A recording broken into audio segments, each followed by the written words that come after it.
오늘도 하나님의 은혜와 사랑과 평강, 주님이 주시는 능력과 기적이 든든한 교회와 이 말씀을 사모하여 신령과 진정의 예배를 드리는 모든 하나님의 자녀들에게 함께하기를 진심으로 축복합니다. 이제 출애굽기 말씀을 중심으로 해서 십계명, 지난주에는 서론을 말씀했고 오늘은 제1계명이 시작되고 다음 주는 2계명 해서 앞으로 10주 동안 더 말씀을 전하게 됩니다. 오늘은 제1계명으로 출애굽기 20장 2절로 3절을 통해서 나 외에는 다른 신들을 내게 두지 말라 하는 제목으로 함께 나누고자 합니다. 10개의 조항으로 되어 있는 십계명은 두 가지 방법으로 나누게 됩니다. 하나는 관계에 따른 방법이 있고 다른 하나는 명령에 따른 방법입니다. 관계에 따른 그 구분은 하나님과 사람과의 관계, 수직관계지요. 1계명부터 4계명까지입니다. 또 가루계명이죠. 인간과 인간 사이의 관계인 5계명부터 10계명이 있습니다.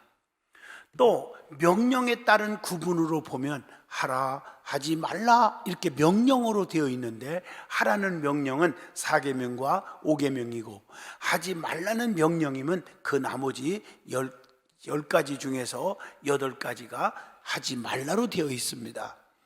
오늘 본문은 관계적으로는 하나님과의 관계에 대한 계명인 동시에 명령적으로 보면 하지 말라 하는 명령에 관한 계명이 제1계명입니다. 이 십계명의 시작인 첫 번째 이 계명은 오직 하나님만 섬길 것에 대한 명령입니다. 유일신 하나님은 한 분이십니다. 그분께만 예배를 드려야 되고 예배를 받으시기에 합당하신 분이 하나님 한 분이라는 것입니다. 하나님은 모세에게 율법을 말씀하시면서 가장 먼저 오직 하나님만 예배하며 하나님께만 섬길 것을 명령하셨습니다. 그러면 내가 믿는 그 하나님은 누구이십니까? 라고 말씀을 드리면 천지를 말씀으로 창조하신 창조주요 조물주입니다. 우리는 그가 만드신 피조물인 줄로 믿습니다.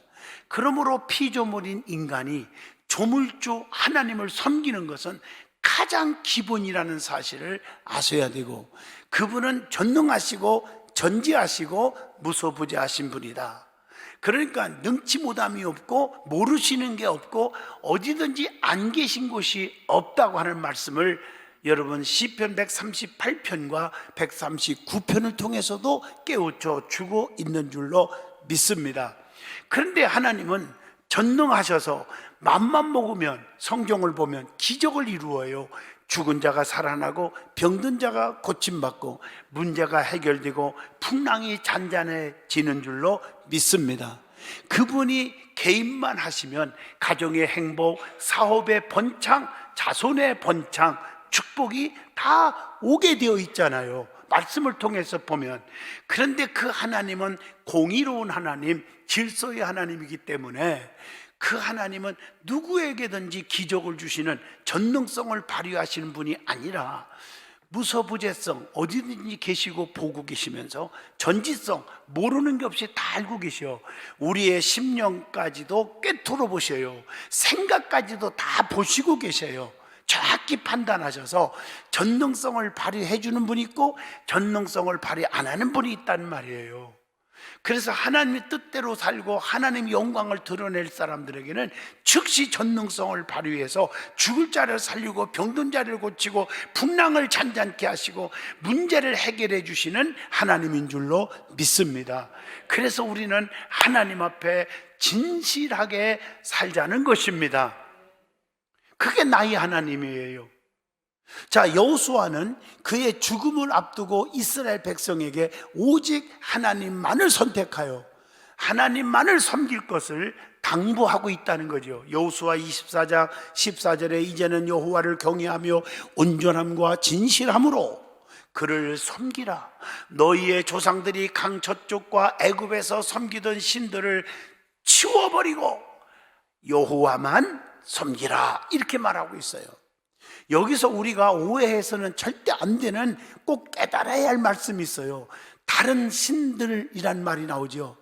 이 말의 뜻이 다른 많은 신들이 있다는 것을 의미하는 것이 절대로 아닙니다. 세상 사람들은 다양한 신들을 만들어 섬기고 예배합니다. 자기들이 만들어서 섬기고 예배합니다. 그러나 그 무엇보다도 진정한 의미에서 보면 신은 아닙니다. 우리가 일본에 이번 주간에 갔다 왔지만은 세상에 가는 곳마다 신사들이 있고 신이 집집마다 우상 섬기는 단지가 다 있어요. 자기들이 만들어 놓은 거예요. 여러분 잘 이해해야 돼요. 수만 가지의 귀신들이 많이 있어요. 세상 말로 말하면 자기들이 만든 거예요. 다. 신은 오직 한 분 여호와 하나님뿐임을 우리는 여기서 상기시켜 주고 있습니다. 신명기 4장 35절 내게 나타나시면 여호와는 하나님이시요 그 외에는 다른 신이 없음을 내게 알게 하려 하심이니라. 이사야 45장 6절에 봐도 해 뜨는 곳에든지 해가 지는 곳에서든지 밖에 나가 있든지 다른 이가 없는 줄을 알게 하리라. 나는 여호와라 다른 이가 없느니라 이렇게 말하고 있습니다. 이사야 45장 21절에 봐도요, 여기에 보면요, 자 너희는 알리며 진술하고 또 함께 의논하여 보라. 이 일을 옛부터 듣게 한 자가 누구냐? 이전부터 그것을 알게 한 자가 누구냐? 나 여호와가 아니냐? 나 외에 다른 신이 없나니 나는 공의를 행하며 구원을 베푸는 하나님이라. 나 외에 다른 이가 없느니라 말씀입니다. 오늘 본문에서 말하는 다른 신들을 내게 두지 말라는 것은 많은 신들 중에 하나님을 선택하여 예배하는 것이 아닙니다. 하나님 외에는 그 무엇도 예배의 대상이 될 수가 없단 말입니다. 때문에 우리는 하나님 외에는 예배에서는 절대로 안 되는 줄로 믿습니다. 그렇다면 첫 번째 계명이 금하고 있는 것은 무엇이며 이것은 무엇을 의미하는 것일까요? 그리고 제1계명을 지키는 성도의 삶은 어떤 삶일까요? 구체적으로 저와 여러분이 함께 은혜 받을 오늘의 말씀입니다. 여러분, 첫 번째 계명은 하나님의 자리에 다른 것을 두지 말라는 거예요. 이 첫 번째 계명이 금하고 있는 첫 번째는 하나님의 자리에 다른 것을 절대로 두지 말라는 거예요. 왜냐하면 하나님은 세상 그 무엇보다도 비교할 수 없는 분이기 때문인 줄로 믿습니다. 만약 우리가 하나님의 자리에 다른 무엇인가를 놓는다면 우리는 하나님을 그것과 비교할 수 있는 것으로 여겼다는 뜻이 되어버리는 겁니다. 이것은 하나님을 비교의 대상으로 만들어버린 무서운 죄라는 것입니다. 지극히 높으신 하나님을 세상의 무엇과 비교할 대상으로 만들어진 것, 이게 엄청난 죄라는 거예요. 따라서 이것은 거룩하신 하나님의 영광에 대한 가장 적대적인 행위이고 하나님을 멸시하고 조롱하는 것이 되는 겁니다. 하나님은 하나님을 존중하지 않는 이들에 대하여 사무엘상 2장 30절을 통해서 경고하고 있습니다. 말씀을 한번 볼까요? 이스라엘의 하나님 나 여호와가 말하노라. 내가 전에 네 집과 네 조상의 집에 내 앞에 영원히 행하리라 하였으나 이제 나 여호와가 말하노라. 결단코 그렇게 하지 아니하리라. 나를 존중히 여기는 자를 내가 존중히 여기고 나를 멸시하는 자를 내가 경멸하리라. 하나님을 존귀 여기고 하나님 없이는 나 살 수 없습니다. 하나님은 나의 삶의 최고입니다.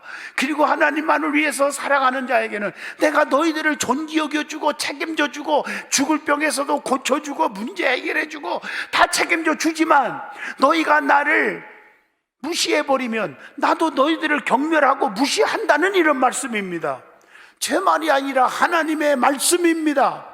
그러므로 내 마음가짐에 하나님을 얼마나 존경하고 사랑하고 하나님 뜻대로 살려가는 마음으로 가득 차 있느냐, 이것이 중요한 것입니다.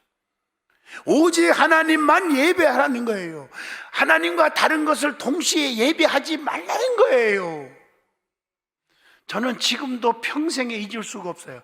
저는 21살 때부터 무당촌에 개척을 해가지고, 저는 전도사 때 신학교 1학년 때부터 총각 때에 21살이니까 총각이죠. 그때부터 개척교회를 하고 담임 전도사를 하고 개척하면서, 그리고 신학교 다니면서 부흥회 다니면서 지금까지 47년을 지금까지 목회해 왔어요. 전체를 하나님께 젊음을 다 드렸어요, 저는. 그래서 23살 때인가요? 그때 첫 번째 결혼 주례를 섰고요. 그래서 항상 내가 입고 다니는 옷은 연세가 한 60 정도 되는 분들이 입던 그런 색깔, 회색깔 같은 거, 그런 것만 입고, 가방도요, 정말 연세 많은 분들이 들고 다니는 이만한 가방을 옆에 끼고 거룩 이러고 다녔어요. 까딱하면 장가도 못 갈 뻔했다니까요. 그 시절이 그래도 그리워요. 그때에 경상도 안동, 봉화, 문천 이쪽에서 연합회를 모여갖고 부흥회를 3일 해달라는 거예요. 그래서 갔어요. 저는 뭐 신학 1학년 때니까 2학년, 3학년 때 무슨 내가 신학을 알고 무슨 성경을 뭘 알겠어요. 그냥 불러 믿습니까? 능력 받으라고. 지금 생각하면요, 쥐구멍이라도 들어가고 싶어요. 그렇지만 체험한 은사가 있고, 그래서 저를 부른 거예요. 그 환자들이 막 몰려오기 시작했는데 지금도 평생 못 잊어요. 저는 어느 처녀 하나가 이렇게 세상 말로 미쳤다 할까요? 정신 분열증에 걸려갖고 막 옷 벗고 다니고 막 동네를 휘저고 다니고 발작을 하고 소리를 지르고 물건을 던지고 난리도 아니었어요. 소문을 듣고 어느 기도원에 있다가 묶어놨다가 데려온 건데, 저는요 아주 겁이 확 나는 거예요. 그게 믿음이 없었지요. 아유, 고치면 좋은데 만약에 안 고쳐지면 이것 때문에 나를 부흥에 청한 것 같은데 어떻게 하면 좋은가. 근데 그날 저녁에 기적이 안 일어났어요. 중풍병자 할아버지도 앉았는데 그분은 첫날 진짜 기적이 일어났어요. 근데 이 미치고 발작하는 여자는 아무 이상이 없는, 나타나질 않아. 기적이 안 일어났어. 근데 그래서 밤새도록 저는 잠을 못 잤습니다. 하나님, 어물쪽 망신은 꼴뚜기가 시킨다는데 목사 망신, 전도사님들 망신은 내가 다 시키게 생겼습니다. 어떻게 하면 좋아? 하나님 책임져 줘요. 나 부흥하게 이대로 도망갈까요? 어떻게 하면 좋아요? 이러고 기도를 하는데 하나님이 확신을 주는 거예요. 담대하라, 내가 너와 함께 한다. 네가 하는 게 아니라 내가 하는 거다. 근데 딱 이상한 게 환상이 보여지는데요, 자기 집에 귀신을 2가지를 섬기고 있더라고요. 하나는 자기들이 만든 신이죠. 이게 돌을 이렇게 하나씩 쌓아가면서 비나이다 하고, 이쪽에는 대하다가 물 떠다 놓고 비나이다, 또 소문 듣고 그에 와가지고는 비나이다, 하나님께 비나이다, 이런 거예요. 그걸 하나님이 쫙 보여주는 거예요. 그때 당시에 정말 저는 체험한 게 너무 많았거든요. 그래서 그때부터 실수도 많았어요. 막 보이니까 너 이거 해결하라 그래갖고 실제 맞추기는 맞췄는데 그 다음날 시험 들어서 창피해서 교회 못 나온다더라고요. 그게 잘못됐죠, 내가. 그래서 저는 지금도 꿈을 꾸거나 환상으로 이렇게 보여준 것도, 예언적인 것도요, 저는 한 번도 행하지 않아요, 지금요. 그때 그 트라우마가 있어요. 기도만 할 뿐이죠. 그런데 세상에 그걸 하나님이 보여줘서 딱 지적한 거예요. 가서 너희 장독 뒤에 있는 거 2 귀신들을 다 때려 부수고 와라. 거기서 놀래버린 거예요. 어떻게 알지? 강사님이 왔다 갔나? 하나님이 알려줬죠. 그거 회개하고 다 때려 부수고 하나님 앞에서 통곡하고, 그 엄마 아버지가 집사예요. 그게 잡사지 집사는 아니었죠. 따지고 보면 회개하고 통곡하고 기도하는데 거기서 입에서 막 방언이 터져나오고 은사가 나타나면서 세상에 부모가 먼저 은혜를 받고 그 애에게 역사가 일어나는데, 주의 이름으로 명하나니 더러운 귀신을 떠나라 하는데 거품 붓고 막 뒤집어지고 난리가 나요. 깨끗이 나았어요. 제가 서울에서 목회할 때 오래됐던 우리 임근택 장로님, 이런 분들은 김용환 장로님은 알 거예요. 그 가족들이 다 주일날 올라와서요, 회개하면서 하나님 감사하다고 감사하고 돌아가면서 얘를 잊어먹지도 않아요. 교회 개척교회 상가 있는데 거기다 놓고 가겠다는 거예요. 신고처럼 부려 먹으래요. 내가 그때 총각이에요. 무슨 오해를 받으려고 그걸 받아요? 아싸라고 가라고, 그 교회나 잘 섬기라고. 지금도 잊을 수 없는 산 간증입니다. 그때 봉화 문천 그쪽에 안동 이쪽에 제가 부흥회를 엄청나게 갔어. 총각 때 전도사로서요. 하나님은 살아계신 줄로 믿습니다. 두 주인을 섬길 수가 없는 거예요. 사람이 만든 신이 하나님이 아니에요. 성경은 오직 하나님만을 예배할 것을 명령하고 있습니다.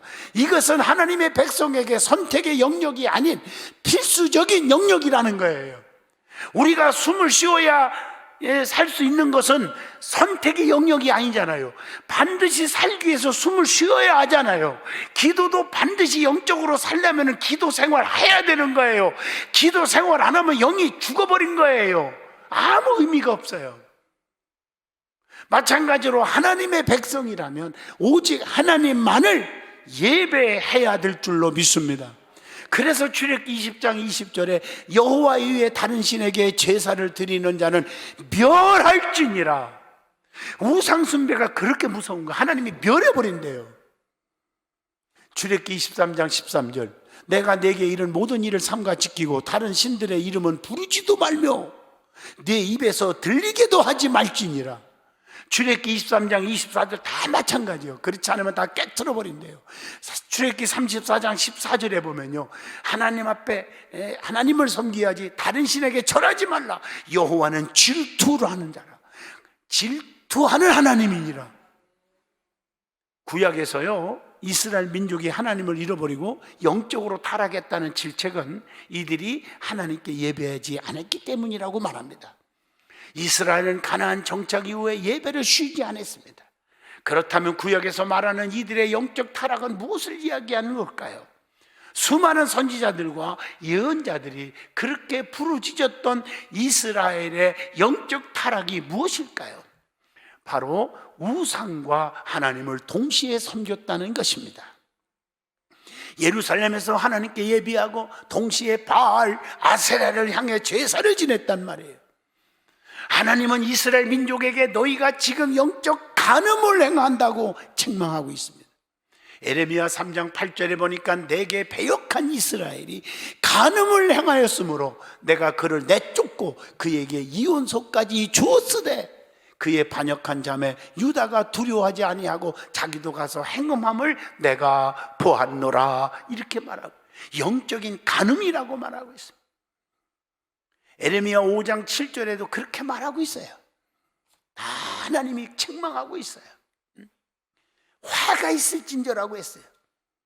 종교개혁가 칼빈은 첫 번째 계명을 어기는 것은 간통 상대자를 남편 앞에 데려오는 후한 무치 행위와 같다고 설명하고 있어요.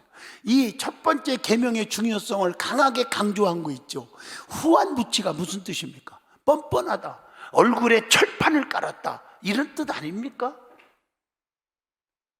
그래서 여러분들이 자녀들이 잘 되겠다고 마음먹고 여러분들이 교육시키는 게 중요한 게 아니라요, 자녀들이 하나님 앞에 예배가 회복돼야 돼요. 그래야 자녀들이 길이 열리는 거예요. 여러분 남편이, 부모가 하나님 앞에 나와 예배해야 된다는 거 여기서 깨달으시길 바랍니다. 그래서 첫 번째 계명을 지키는 삶이란 어떤 삶일까? 십계명은 우리를 향한 하나님의 말씀입니다. 우리는 십계명을 통해서 하나님이 원하시는 삶을 살아갈 수가 있습니다. 각 계명을 지키는 삶을 살아갈 때 하나님께서 원하시는 성도의 삶을 살 수가 있는 것입니다. 첫 번째 계명의 중요한 핵심은 오직 하나님만을 하나님으로 인정해야 한다는 계명입니다. 이것은 단순히 내가 하나님을 최고의 신으로 여긴다는 것만을 의미하는 것만은 아닙니다. 우리가 믿는 하나님 외에는 그 어떠한 것도 하나님과 비슷하거나 유사한 것으로 여겨서도 안 된다고 하는 뜻입니다. 첫 번째 계명의 요지는 그 무엇도 그 어떤 상황에서도 하나님 외에 하나님의 자리에 두지 말라는 것입니다. 교회 다니면서 다른 종교를 믿으면서 그 종교를 인정할 수 있을까요? 서로 간에 화평을 위해, 서로 싸우지 않기 위해 그들의 신들을 이해하는 삶을 살 수 있을까요? 안 됩니다. 하나님을 믿으면서 하나님 위에 다른 무엇이 어떤 신비한 능력이나 권세가 있는 것처럼 여기며 살아도 될까요? 안 됩니다. 재미를 위해서 점을 치거나 관상을 보거나 관습 전통이란 이름으로 우상에게 제사를 드리거나 문화라는 이름으로 날짜 잡고 날, 달, 절기, 해를 지키는 것이 가능할까요? 안 됩니다. 오늘날 많은 성도들이 잘못된 신앙관에 빠져 있습니다. 갈라디아서 4장 10절을 이해하셔야 돼요. 너희가 날과 달과 절기와 해를 삼가 지키니 이 모든 것이 첫 번째 계명을 어기는 것이라는 거예요. 하나님의 백성이라면 이런 삶을 살아서는 절대로 안 됩니다. 세상의 헛된 망상에 지나지 않는 우상과 미신들을 단호하게 내 삶에서 모두 제거하여야 합니다. 아주 작은 파편도 남겨서는 안 됩니다. 오늘 많은 성도들이 왜 이사를 간다고 했다 안 갑니까? 했더니 날짜가 그날 가면은 화가 임한다네요. 날짜를 잡아야 된다네요. 안 됩니까? 안 됩니까? 안 됩니다. 아주 작은 파편이라도 그것이 누룩처럼 우리의 삶 전체를 부패하게 만들 수 있어요. 갈라디아서 5장 9절에 보면 적은 누룩이 온 덩이에 퍼지느니라. 따라서 우리는 우리의 모든 것은 오직 하나님의 손에 있음을 고백하는 삶을 살아야 합니다. 우리의 인생 전체가 오직 하나님의 손 안에 있음을 고백하는 삶을 살아야 한다는 것입니다. 그렇다면 첫 번째 계명을 지키는 삶을 살기 위해서 우리는 어떻게 해야 될까요? 오직 하나님만 예배하는 삶을 살아야 한다는 거. 예배란 무엇입니까? 예배란 말의 언어적 뜻은 봉사, 순종, 섬김 이런 뜻이 있습니다. 우리는 무엇에게 봉사하고 있습니까? 무엇을 섬기고 있습니까? 무엇에 순종하고 있습니까? 하나님만 예배하는 삶이라는 것은 오직 하나님만을 섬기고 하나님께만 봉사하고 말씀에 순종하는 것입니다. 그렇다면 예배하는 삶이란 구체적으로 무엇일까요? 첫째, 예배하는 삶이란 예배를 최우선순위로 두고 사는 것입니다. 바쁘면 예배 빠지고, 기침만 나도 예배 빠지고, 장가가고 시집가고 누가 행사가 있다고 빠지고, 여러분 예배를 심심풀이 땅콩으로 여기는 자가 있어요. 왜 내가 이렇게 길이 안 열릴까? 왜 안 풀릴까? 원인을 찾자는 말이에요. 이 계명론을 통해서. 예배는 선택의 영역이 아닙니다. 예배는 절대 순종의 영역입니다. 직장, 학업, 가정 그 무엇보다도 예배보다 우선순위가 되어서는 안 됩니다. 그렇기 때문에 하늘나라에 가신 우리 아버님, 초등학교 6학년 때 하늘나라에 가셨는데 우리 장로님이 우리 10남매를 놓고 강조한 게 너희들이 차라리 고압선을 만지는 게 낫다. 절대 만지면 안 되는 게 있다. 세 가지. 첫째, 주의를 건들지 마라. 예배 빠지지 말라는 거예요. 저는 중학교 때부터 어른 예배, 저녁 예배, 수요 예배 진짜 안 빠졌어요. 거의. 우리 아버지가 세뇌 교육을 시켰어. 우리 어릴 때부터. 두 번째, 11조 건들지 마라. 너 축복받고 싶니? 거지로 살고 싶지 않으면 11조 건들지 마라. 세 번째, 주의 종 상처 주고 주의 종 가슴 아프게 하고 주의 종 건들고 그 짓 하지 마라. 우리 아버지가 10남매에게 세뇌 교육을 시켰어요. 그것이 내 가슴속에 확 새겼어요. 그렇게 나는 순종하고 살았어 지금까지. 그래서 얼마나 내가 행복하게 삽니까? 축복 속에 삽니다. 우리는 지금 누구를 위해 수고하고 있습니까? 혹시 나를 위하여 수고하고 있지는 않습니까? 혹시 나의 미래를 위하여, 나의 가정을 위하여, 나의 출세와 재물을 위해서, 자식을 위해서 수고하고 있지 않습니까? 여러분들에게 묻겠습니다. 여러분들의 직업은 무엇입니까? 그리스도인이 아닙니까? 여러분들의 일은 무엇입니까? 예배하는 것이 아닙니까? 하나님의 말씀대로 세상의 빛과 소금이 되기 위해서 세상에서 일을 하고 예배하기 위해 돈을 벌고 있는 거 아닙니까? 그런데 혹시 주객이 전도되어 돈과 명예가 우선시되고 예배하기 위해 성도로서 살기 위해 우리는 세상에서 직업을 가지고 돈을 버는 거 아니겠습니까? 주객이 전도되는 삶을 살지 않기를 진심으로 부탁합니다. 예수님은 우선순위가 뒤바뀌어 주객이 전도된 사람들을 향해서 두 주인을 섬기는 자들과 같다고 말씀합니다. 우리는 두 주인을 섬기는 자가 아닌 오직 하나님 한 분을 섬기는 자가 되시기를 축복합니다. 누가복음 16장 13절에 그렇게 권면합니다. 예배하는 삶이란 말씀대로 사는 삶을 가리킵니다. 사람은 각자 자신들의 가치 판단의 기준을 가지고 있죠. 각자 그 기준에 맞춰서 세상을 판단하고 자신의 삶을 결정합니다.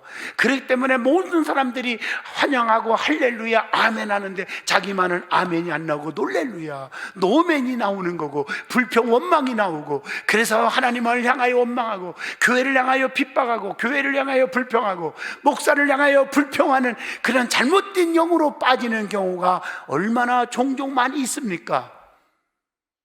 문화가 그 기준인 사람도 있고 평화가 그 기준인 사람도 있고 법이 그 기준인 사람도 있어서 날마다 무슨 회의를 하면 법이요 이건 아닌데요 그러고는 앉아있고 법 위에 은혜가 앞섰다는 것을 모르고 있어요.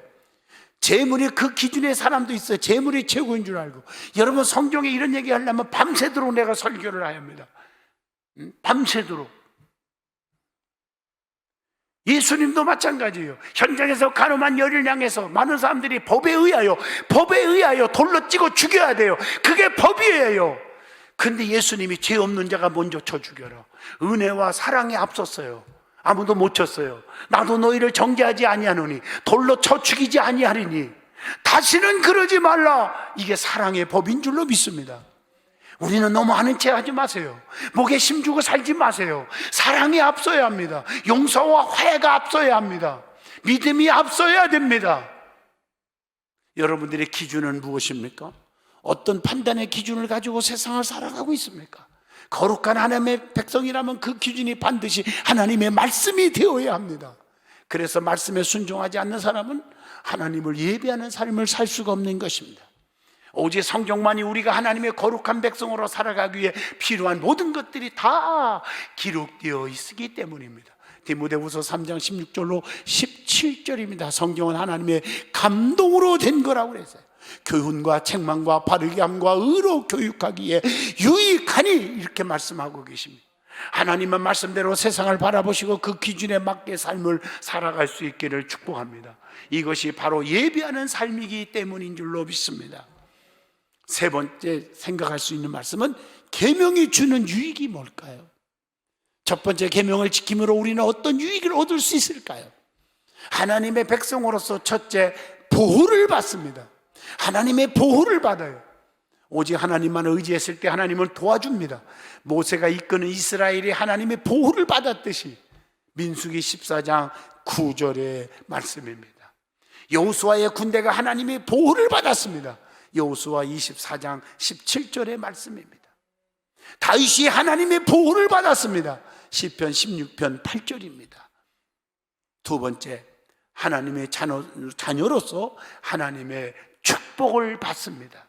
아브라함이 도시의 우상에서 떠나라, 갈대아 우르를 떠나라, 정든 땅이지만 떠나 하나님만을 예배하기 위해서 거룩한 여정을 시작했을 때 하나님은 그를 엄청나게 축복하셨습니다. 창세기 12장 2절에 큰 민족을 이루고 내게 복을 주는데 네 이름을 창대케 하리고 너는 복이 될지니라. 하나님만을 예배한 다윗은 어느 곳에서든지 축복을 받았습니다. 사무엘상 18장 5절에 기록되어 있습니다. 솔로몬이 하나님을 예배했을 때 엄청난 축복을 받았습니다. 역대하 1장 6절로 7절의 말씀입니다. 결론적으로 말씀합니다. 하나님의 첫 번째 계명인 제1계명은 우리의 삶의 방향을 설정해 주는 지표입니다. 우리는 첫 번째 계명을 지킴으로 하나님의 백성으로서의 삶을 살아갈 수 있게 되는 것입니다. 하나님의 자리에 오직 하나님만을 두고 하나님만을 예배해야 합니다. 예배가 회복되어야 합니다.